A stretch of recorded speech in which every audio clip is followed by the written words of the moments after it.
Welcome back to Open Line. We are having a discussion tonight on whether Tennessee should remove Confederate monuments, and lots of people have been weighing in. Thank you so much for all of your calls tonight. I want to get right back to the phones because we've got people that have been waiting, trying to get in as many people here as possible. Thank you for your patience.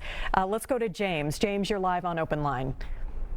Yes. First, I want to say my grandfather fought in World War II for this country, and I don't like how it's going. And my two cousins fought in the first Desert Storm War and the second one.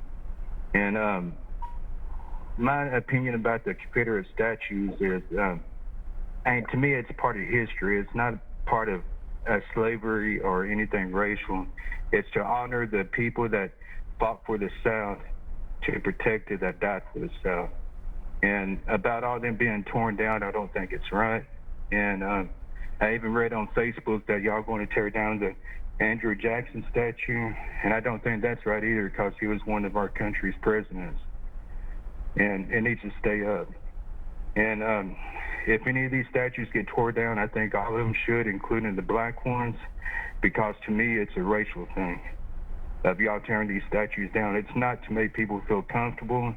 It's just basically pointing out racism.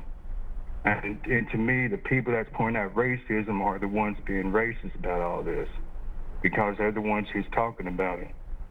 And about this Black Lives Matter stuff going on, to me, I think that's a racist issue too, because they're using that as an excuse to try to take over our country and try to change it in a worse way, not in a better way, but a worse one. Especially them protesters getting into police officers' faces and yelling at them and cussing them out. Even on the video that I saw in Washington, D.C. last night. And they're not about being peaceful. And it's about trying to change this country in the worst way, because another example real quick, I've read on Facebook, I saw a picture of a piece of paper of rules that Black Lives Matter made up. And it states the rules on the paper as saying that for more white people to get killed than black people, for no white people to own any business, and for, no white people to date outside their race. I'm married to a woman from Thailand, so y'all can't split us up like that.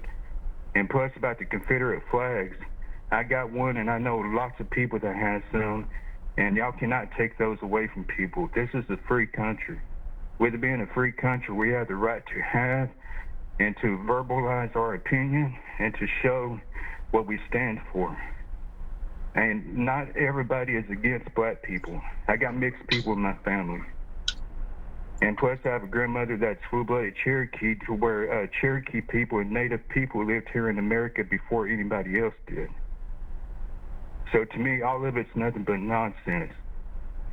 Just over a police officer, or four of them, killing George Floyd, there's been more white killings than black killings if you look at the history.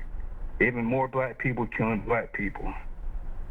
I mean, it's not more white people killing black people. I mean, this is this generation. And everybody's too busy focusing on the past and trying to live in the past and bring it up to where it's not going on like the way it used to. And this is this generation to where these white people here and now don't have no slaves. And most of these white people, don't think of black people any different than themselves. And okay, James, I appreciate you calling. I'm gonna wrap you up right there. Thank you for calling.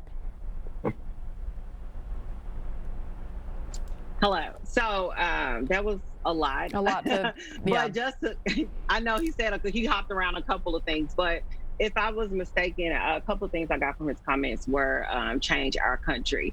And I hear that a lot, our country, but this is my country too.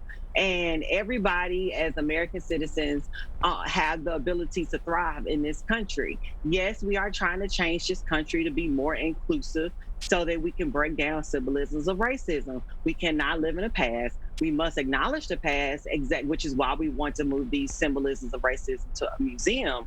But at the end of the day, this will not be the future of Tennessee. And if you want this state to continue to thrive, then we have to make it a welcoming place. And this country belongs to everyone who's contributing over the last 400 years to make this country what it is today. And that includes African Americans. And we've given up blood, sweat, and tears to do that. And it's okay that we are asking for our fair share too. And I mean, you can keep your Confederate flag as well. I know he talked about us trying to take his flag. That's not true. The Confederate flag is not the U.S. flag. The Confederacy lost to the Union, and we are one country. We are one USA. If you would like to keep the Confederate flag in your home, I encourage you to do so. That's your free right. And you can, honor the Confederacy in your own personal homes and with whoever you would like to gather with. But again, we are a union now. We're the United States of America, and that is our flag. It's the U.S. flag. And then at the end of the day, his comments about police. If you look at the numbers, Black people are proportionally killed at higher rates than whites in this country by police. If you look at the numbers and you add up the population size relative to the killings and you put that proportion together, then you will see African Americans are killed at the hands of police more than whites. On top of our neighborhoods are over policed more than white neighborhoods. So the data is there. And again, this is not about, somebody personally. This is about changing a system that the Black community is not thriving in. And we deserve to thrive in this country based on our contributions to the United States. And we're going to change the system so that it works for all people. It's not taking away from one race. It's just ensuring that our community has the chance to take our side, our piece of the pie as well. All right, we're going to take another quick break. We'll be back with much more with Representative London Lamar and Open Line in just a minute. Stay with us.